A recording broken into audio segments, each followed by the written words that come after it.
কারণ আমরা ইবাদত বন্দেগী করে থাকি, কখন মোল্লা মসজিদে আজান দেবে আর আমরা ওযু করে ছুটবো ইবাদত বন্দেগী করার জন্য। কিন্তু আল্লাহ পাক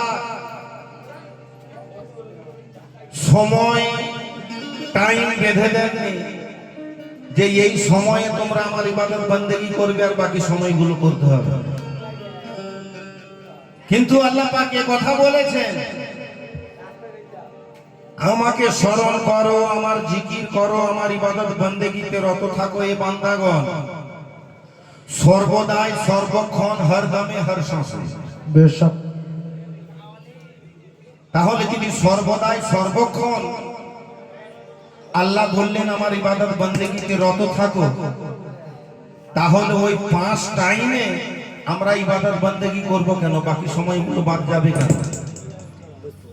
তবে ওই 5টি সময় কে করলো এই ইবাদত বন্দেগী? 5টা নবী করেছে। তারা বিপদে পড়েছে, বিপদ থেকে উদ্ধার হয়ে আল্লাহর শুকরিয়া আদায় করেছে, নামাজ পড়েছে। সে নবীগুলো আমার নবী নয়, আমার নবী হলেন আকায়ে দো জাহান মুহাম্মদ মুস্তাফা সাল্লাল্লাহু আলাইহি ওয়াসাল্লাম। তাহলে আমার নবী যে নামাজ নিয়ে এলেন মেরাজ থেকে, সে নামাজ কোন নামাজ? একবারও কি আমরা নিজের অন্তরকে জিজ্ঞেস করেছি যে আমরা যদি মুহাম্মদ সাল্লাল্লাহু আলাইহি ওয়াসাল্লামের উম্মত হয়ে দাবি করি, তাহলে আমাদের নবী কোন নামাজ নিয়ে এলেন যে নামাজ আমাদেরকে করতে হবে? ওই যে ওয়াক্তিয়া নামাজ, 5 ওয়াক্তের নামাজ, এই ওয়াক্তিয়া নামাজের কথা তো কোরআনে নেই।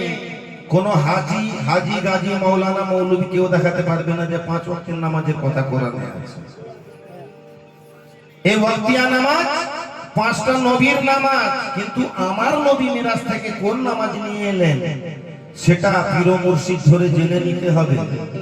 তো আমরা পীরপরস্তি ওয়ালারা কেমন ইবাদত বন্দেগী করছি, কেন আমাদের ফতোয়া দিচ্ছে, আসল মন দিয়ে শুনি। ওরে আমি যে এমন নামাজি,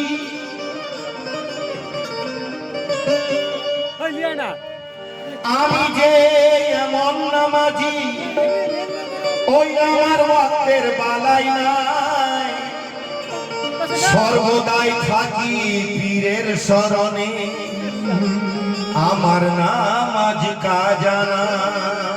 সর্বদাই থাকি পীরের শরণে, আমার নামাজের কাজা না। আর পীরপরস্তি ওয়ালাদের রোজা কেমন রোজা? ওরে আমি যে এমন রোজাদার, রোজা রাখি না গুনে 1 মাস। আমি গুনে গুনে 1 মাস রোজা রাখি না। আমি পীরপরস্তি ওয়ালা, পঞ্জতন ওয়ালা, আলী ওয়ালা আছি। আমার রোজা কেমন রোজা? ওরে আমি যে এমন রোজাদার, রোজা রাখি না গুনে 1 মাস। আরে নফসের সাথে জিহাদ করি আর রোজায় থাকি 12 মাস। কে নফসের সাথে জিহাদ করি, রোজায় থাকি 12 মাস। নফসের সাথে জিহাদ করি আর রোজায় থাকি 12 মাস। নামাজ গেল, রোজা গেল, এবারে হজ। টাকার জোরে মক্কার ওই কাবাতে যদি যাই, ইট পাথরের তোয়াফ করে আসব, প্রকৃত হাজি হতে পারবো না, নামের হাজি হব। আর নামের হাজি হলে পাজি হব। তাতে আত্ম অহংকার বাড়বে, নত হতে শিখব না। কেন? হাজি দেখনে वाला, হজ হচ্ছে দেখা। কাকে দেখতে হবে? নিজের মালিককে, নিজের প্রভুকে। তাহলে কাবাতে গিয়ে যদি কাবার মালিকের দর্শন না হয়, কোনোদিন সে হাজি হতে পারবে না। যার কারণে পীরপরস্তি ওয়ালারা যতই টাকা থাকুক না কেন, নামের হাজি হতে ওই মক্কার কাবাতে তারা যায় না। কিন্তু তারা প্রকৃত হাজি হয়। কিভাবে হয়? ওরে নামের হাজি হতে আমি ওই যাই না খলিল কাবাতে, আরে আমি তো হাজি হয়েছি জলিল কাবার জিয়ারতে। এসব দুটো কাবা রয়েছে, কাবা রব্বে খলিল আর কাবা রব্বে জালিল। আরবে যে কাবা রয়েছে তৈরি করলেন নবী ইব্রাহিম খলিলুল্লাহ, আর আল্লাহ পাক বললেন আমি সেই কাবায় থাকি, জলিল কাবায়, যে কাবা আমি নূর দিয়ে তৈরি করেছি। সেই কাবা বর্ণনা রাসূল করিম সাল্লাল্লাহু আলাইহি সাল্লাম হাদিসে বললেন আল কলবু বাইতুল্লাহ, আর এক জায়গায় বললেন কুলুবুল মুমিনিন আরসাল্লাহ, আমি মুমিনের দিলে বসত করে বসে আছি, আল্লাহ পাক বললেন। তাহলে কোন কাবার তোয়াফ করা উচিত, কোন কাবার তোয়াফ করলে প্রকৃত হাজি হওয়া যায়, আর আমাদের বুঝতে বাকি রইল না। এরপরে রইল যাকাত। যাকাত দিতেই হবে, কারণ এই ঈদের চাঁদ গেল, তার আগে রোজা গেল। এই রোজা মাসে আর ঈদের জন্য মোটামুটি আমরা অনেকেই যাকাত দিয়েছি, অনেক দান খায়রাত করেছি, অনেক বিলি বন্টন করেছি। কেউ যদি 10,000 টাকার গরিব দুঃখীকে দান করেছি কিছু জিনিস, তো আমার মনে অহংকার এসে গেছে, ও এবছর আমি 10,000 টাকা দিয়েছি। আরেকজনকে জিজ্ঞেস করছি, কি রে তুই কত দিলি? না কেন আমি 20,000 টাকা দিয়েছি। পরস্পরকে অহংকার দেখাচ্ছে, আভিজাত্য দেখাচ্ছে। তারপরে কুরবানির চাঁদ, কেউ যদি 10,000 টাকার গরু কোরবানি দিয়েছে, আরেকজন 20,000 টাকা রেসারেসি থেকে 50,000 টাকার গরু কোরবানি দেবে।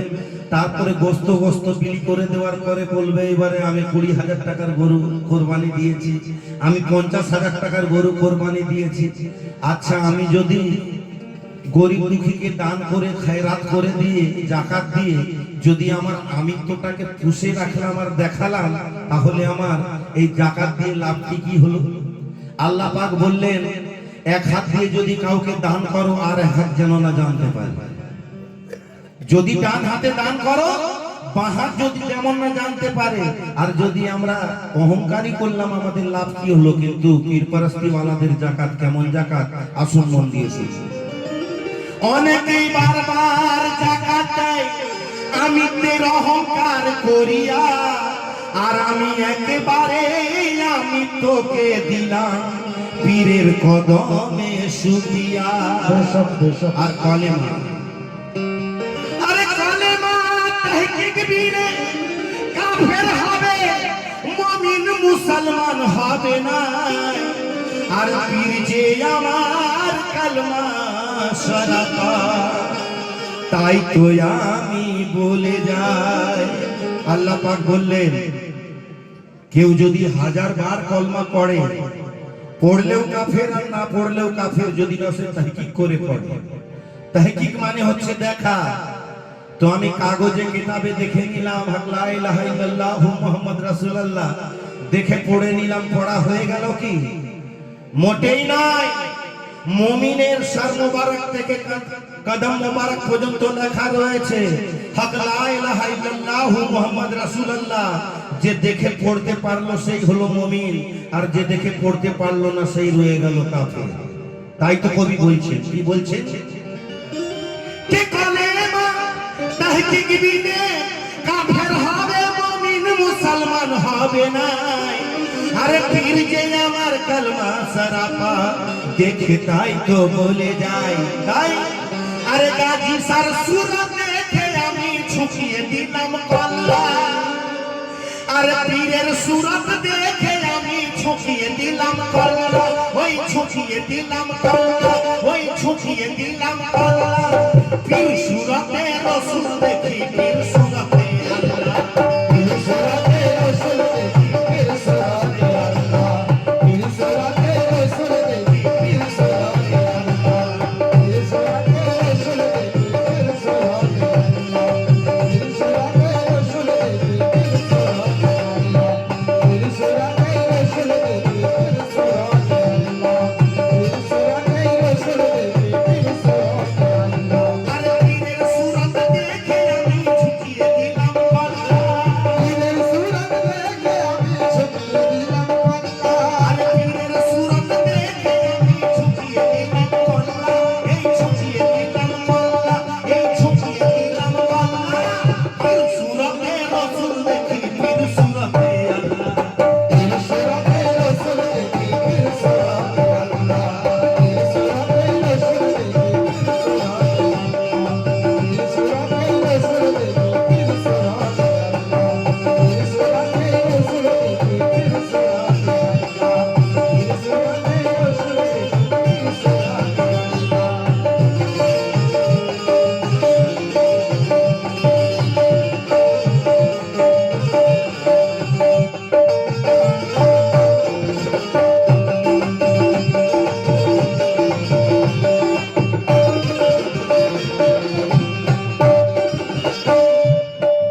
দিয়ে কেনা যায় না, পীর মুর্শিদকে পাওয়া যায় নসিবের জোরে, বেশক আর আপন করতে লাগে ইশক প্রেম মোহব্বত। তাই তো কবি বললেন আমরা নিজ নিজ পীর মুর্শিদ যারা পেয়েছি আমাদের খুশনসিব, কারণ ভাগ্যহীন যারা তাদের নসিবে পীর মুর্শিদ ওলি আল্লাহ জুড়বে না, আল্লাহর কথা। তাই কবি বললেন কি, পীর আমি পেয়ে গেছি মনের মতো,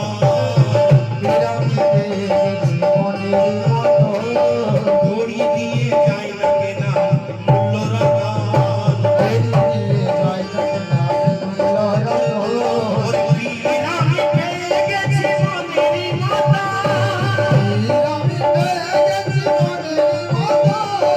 ঘড়ি দিয়ে যায় না কেনা মূল্য রতন।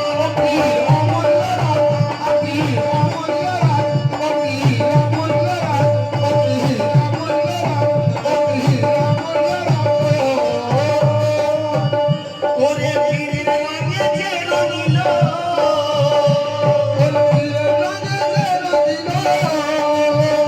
ওরে পীরের লাগে যে রঙিল, সে হয় ওলি আল্লাহ, আর সে হয় ওলি আল্লাহ, আর সে হয় ওলি আল্লাহ। পীর সুরতে রসুল দেখি, পীর সুরতে আল্লাহ, পীর সুরতে রসুল দেখি, পীর সুরতে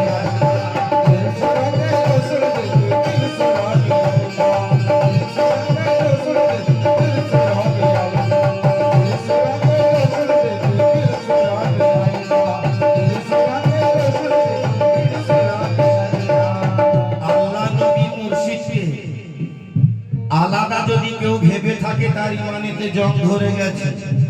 কারণ একটাই নূর আর বিভিন্ন জায়গায় বিভিন্ন নাম।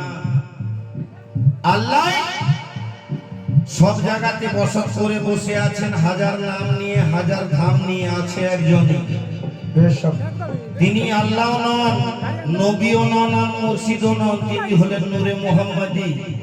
আর এই নূরে মোহাম্মদীর এত নাম, কোনখানে আহাদ, কোনখানে আহমদ, কোনখানে মোহাম্মদ, আর কোনখানে মুর্শিদ। তাই কবি বলছে, কি বলছে, আল্লাহ রাসূল পীর ও মুর্শিদ আগে নূরে আল্লাহ রাসূল পীর ও মুর্শিদ আগে নূরে পীরকে ইনকার করলে হবে জাহান্নামে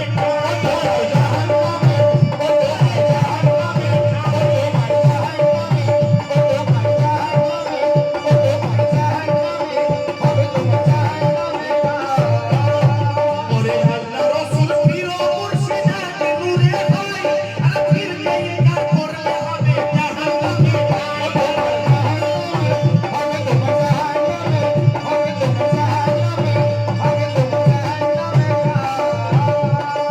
খোদার যাতে ফানা হইয়া,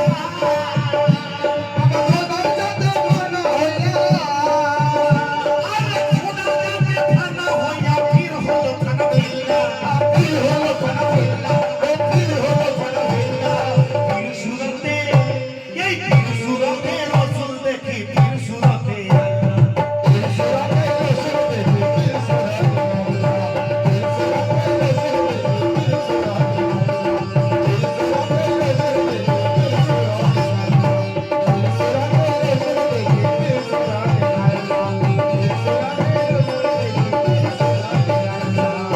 আফসোস সঙ্গ শুনুন, আমি অধম ফিরোজ মুর্শিদ পিয়াকে পেয়ে কি পেয়েছি।